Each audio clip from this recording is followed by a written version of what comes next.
हम सभी जानते हैं कि हमारे देश का लक्ष्य है साल 2070 तक एक नेट जीरो कार्बन एमिशन देश बनना, और इससे पहले हम साल 2030 तक 1 मिलियन टन यानी 10 लाख टन कार्बन एमिशन कम कर देना चाहते हैं अपने देश से।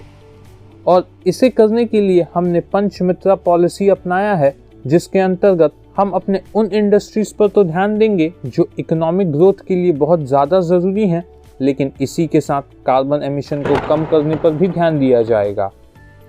ऐसी ही एक बहुत बड़ी इंडस्ट्री हमारे देश की स्टील इंडस्ट्री है, जो बहुत ज़्यादा कार्बन प्रोड्यूस करती है। लेकिन अब इस कार्बन एमिशन को कम किया जा सके और state of the art clean technology को लॉन्च किया जा सके, इसलिए 2 पायलट प्लांट्स बनाकर तैयार किया जा रहा है पब्लिक प्राइवेट पार्टनरशिप के अंतर्गत। और इन प्रोजेक्ट्स के अंतर्गत हमारा लक्ष्य ये एक्सप्लोर करना है कि हम डायरेक्ट रिड्यूस्ड आयरन प्रोडक्ट्स के प्रोडक्शन में कहाँ ग्रीन हाइड्रोजन का यूज़ कर सकते हैं। हमारे नीति आयोग के अंतर्गत हमें साल 2030 तक दुनिया के सबसे बड़े ग्रीन स्टील प्रोड्यूसर्स में से एक बनना है, और हमारा लक्ष्य है कि साल 2030 तक ही हमारे ग्रीन स्टील की कैपेसिटी 15 से 20 मिलियन टन हो।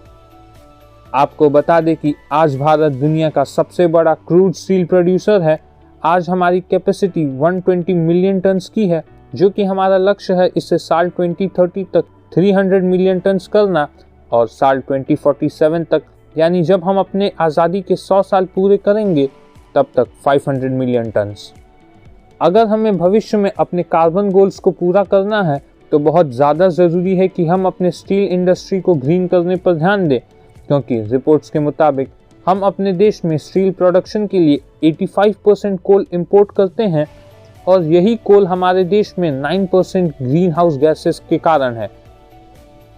शायद आप सोच रहे होंगे कि यह ग्रीन स्टील क्या है और इसे कैसे इस्तेमाल करते हैं। तो आसान भाषा में आप यह समझ लीजिए कि ग्रीन स्टील के प्रोडक्शन में हम कोयले का नहीं बल्कि ग्रीन हाइड्रोजन का इस्तेमाल करते हैं। ग्रीन हाइड्रोजन के इस्तेमाल से बना हुआ स्टील ग्रीन स्टील कहलाता है। यह ग्रीन स्टील हमारे एमिशन को तो काफ़ी तेज़ी से कम कर देगा, और एक्सपोर्ट्स की बात करें तो यूरोप जैसे बड़े मार्केट में ग्रीन स्टील की डिमांड बहुत तेज़ी से बढ़ रही है, जो कि एक बहुत बड़ी अपॉर्चुनिटीज़ है हमारे लिए। हम इन मार्केट्स में बहुत ही तेज़ी से एक्सपैंड कर सकते हैं।